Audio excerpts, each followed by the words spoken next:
아침 6시 40분 알람보다 먼저 일어나는 건 습관이 아니라 고요였다. 전기포트가 끓는 소리만 사람처럼 나를 깨웠다. 원룸 겸 오피스텔 주방은 두 사람이 서면 서로의 숨결이 부딪힐 만큼 좁은데 지금은 그 좁음이 오히려 넓게 느껴졌다. 냉장고 문을 열면 반찬통은 줄어들었고 그 빈칸을 내가 산 저염 김치 한 통이 차지했다. 건강검진표에 혈압 경계가 찍힌 뒤로는 모든 게 저염 무가당 소량이 됐다. 혼자 먹는 밥상은 반찬이 아니라 결심으로 차려졌다. 전자레인지에 돌린 밥은 늘 한쪽이 더 뜨거워서 숟가락으로 비벼서 평균을 맞추는 내 모습이 웃기면서도 서글펐다. 출근길엔 늘 같은 버스를 타는데 카드 단말기에 삑 소리가 나면 그제야 오늘이 시작되는 느낌이 들었다. 나는 그 소리를 좋아했다. 누군가 왔네 하고 인사해 주는 것 같아서. 그래서인지 지갑 속 교통카드는 유난히 반질반질했다. 나 58세 박수정. 결혼은 끝났고 생활은 계속됐다.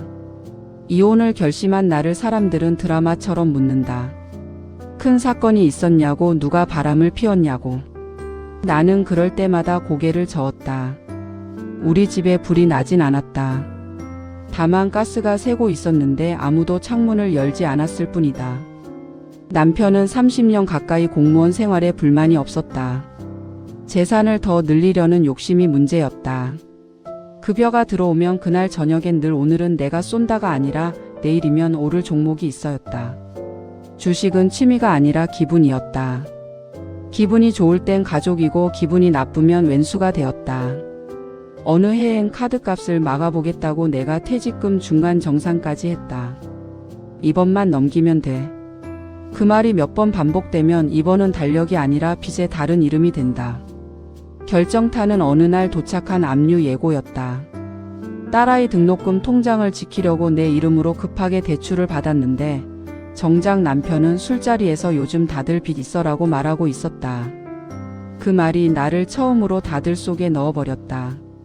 그날 밤 나는 울지도 소리치지도 않았다. 서랍에서 인감 도장부터 챙겼다. 사람은 사랑보다 먼저 통장을 지킨다. 그게 비정한 게 아니라 현실이더라. 이혼하고 나서 제일 먼저 배운 건 혼자 하는 일이 아니라 혼자 하는 척이었다. 딸에게는 엄마 괜찮아를 습관처럼 말했고 친구들 모임에선 이제 마음이 편해를 웃으며 던졌다. 하지만 집에 오면 괜찮은 건 마음이 아니라 택배뿐이었다.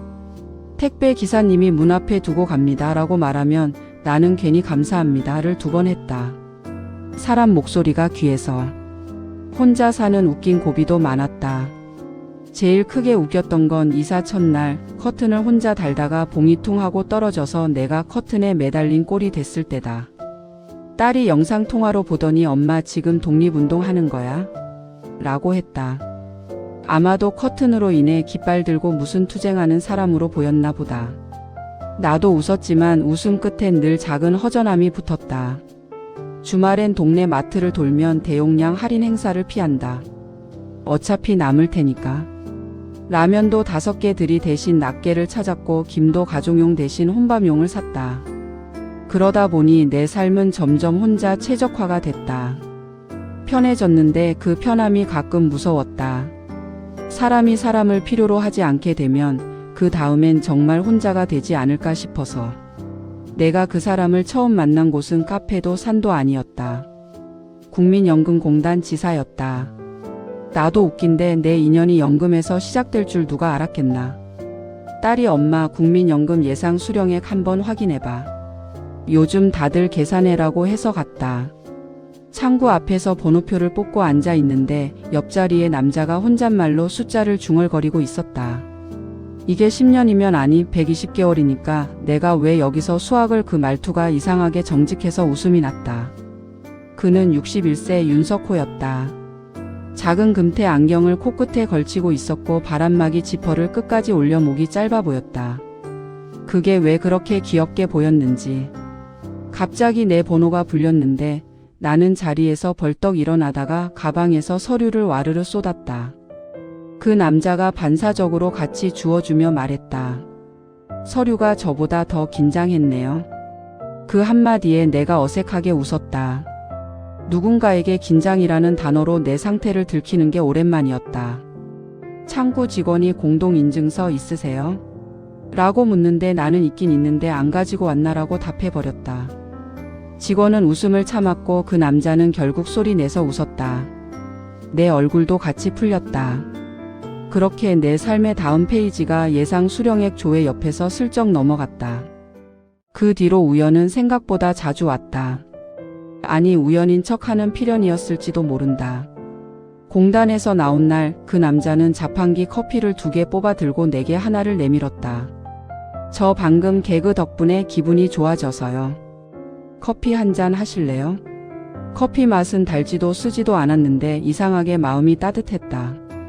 알고 보니 그는 대형마트 물류 쪽에서 일하다가 무릎이 안 좋아져 퇴직했고 지금은 근처 아파트 경비 일을 주 3일만 한다고 했다.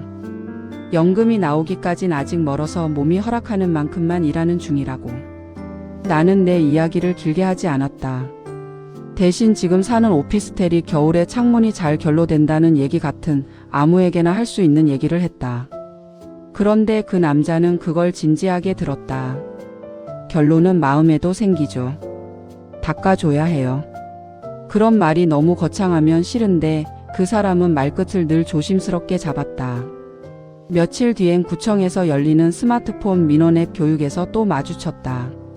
나는 공동인증서를 찾겠다고 갔다가 비밀번호를 3번 틀려서 잠겨버렸고 그는 옆에서 저도 어제 잠겼어요.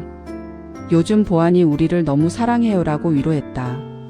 우리는 서로의 잠김을 풀어주며 조금씩 가까워졌다.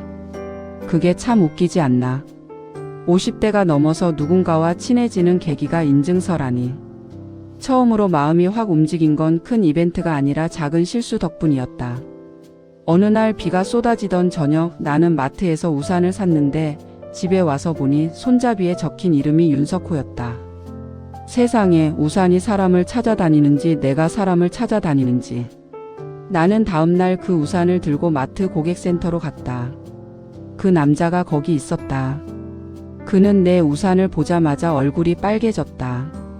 제 우산이 왜 거기 있어요? 나는 웃으며 말했다.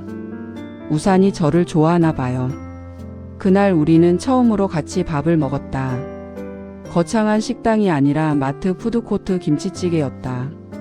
그는 김치찌개를 먹으며 꼭 한 번은 밥을 국에 말아야 한다고 주장했고 나는 국물은 숟가락으로 먹어야 한다고 버텼다. 결국 우리는 서로의 방식대로 먹으면서도 상대의 밥그릇을 슬쩍 챙겨줬다. 나는 그가 무릎이 아프다는 걸 알고부터는 의자에 앉을 때마다 괜찮아요? 를 먼저 물었다. 그는 내 손목에 붙은 파스를 보더니 수정씨도 아프네요. 그럼 우리 둘이 합치면 반쯤 멀쩡하겠네요 라고 했다. 그 말이 웃겼는데 동시에 이상하게 눈물이 날 뻔했다. 누군가가 내 아픔을 발견해 주는 게 오랜만이어서. 하지만 우리 나이의 사랑은 달콤하기 전에 현실부터 들이민다. 가장 큰 장애물은 자녀였다. 내 딸은 직장인이 되어 독립했지만 엄마의 연애엔 아직 미성숙했다. 딸은 내게 말했다. 엄마 그분 좋은 사람인 건 알겠는데 혹시 또 엄마가 책임져야 하는 거 아니야? 돈 문제는? 딸의 걱정은 사랑이 아니라 통장으로 표현됐다. 나도 이해했다. 내가 이미 한번 가정을 지키려다 내 인생의 숫자들을 다 잃어봤으니까.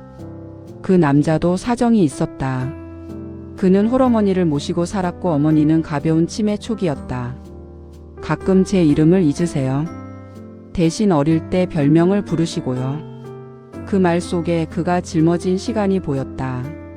나는 좋다라는 말만으로는 그 시간을 함께 살 자신이 없었다. 게다가 주변에 시선도 있었다. 같은 동네에서 소문은 배달보다 빨랐다. 경비실 앞에서 누가 요즘 얼굴이 좋아 보인다라고 농담하면 나는 모른 척 웃어 넘겼지만 속으로는 쪼그라들었다. 이 나이에 또 평가받는 건 싫었다. 어느 날 나는 그 남자에게 말했다. 우리 너무 앞서가진 말아요. 그가 잠시 멈칫하더니 고개를 끄덕였다. 맞아요. 천천히 가요. 급하면 넘어져요. 무릎도 그렇고 마음도. 결정적인 대화는 어느 일요일 오후 우리 둘이 세무서 민원실에서 기다리던 시간에 나왔다. 그 그는 어머니 의료비 공제를 알아보러 왔고 나는 전세 보증금 일부를 월세로 바꾸며 생긴 소득 신고 때문에 왔다.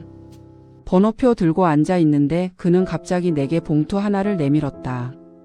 이건 통장 사본이랑 제 빚 내역이랑 어머니 병원비 지출이에요. 보기 싫으면 안 봐도 돼요. 근데 저는 수정 씨가 불안해하는 거 싫어요. 순간 마음이 철렁 내려앉았다. 누군가에게 내 불안을 해결해 주겠다고 서류로 보여주는 사람을 나는 처음 봤다. 나는 그 봉투를 바로 열지 못하고 한참 만지작거렸다. 그리고 내 차례가 오기 전 내 봉투도 꺼냈다. 내가 이혼 후 어떻게 대출을 갚았는지, 딸 학자금은 어떻게 정리했는지, 내 연금 예상액은 얼마나 되는지. 나도 다시는 남의 숫자에 내 삶을 맡기고 싶지 않아요. 우리 각자 돈은 각자 관리하고 큰 결정은 같이 상의해요. 그리고 어머니 일은 당신이 감당하는 만큼만. 내가 착한 척하다가 무너지는 것도 싫어요. 그 남자는 웃지도 상처받지도 않았다. 그냥 그게 제일 멋있네요 라고 말했다.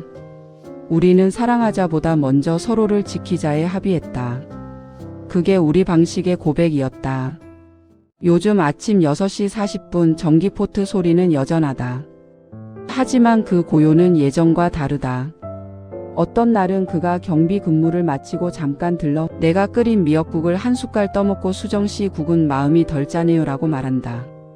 어떤 날은 내가 그의 어머니 병원에 동행해 접수 창구에서 또 공동인증서에 막혀 허둥대고 그가 옆에서 보아니 또 우리를 사랑하네라고 속삭여 둘이 킥킥 웃는다.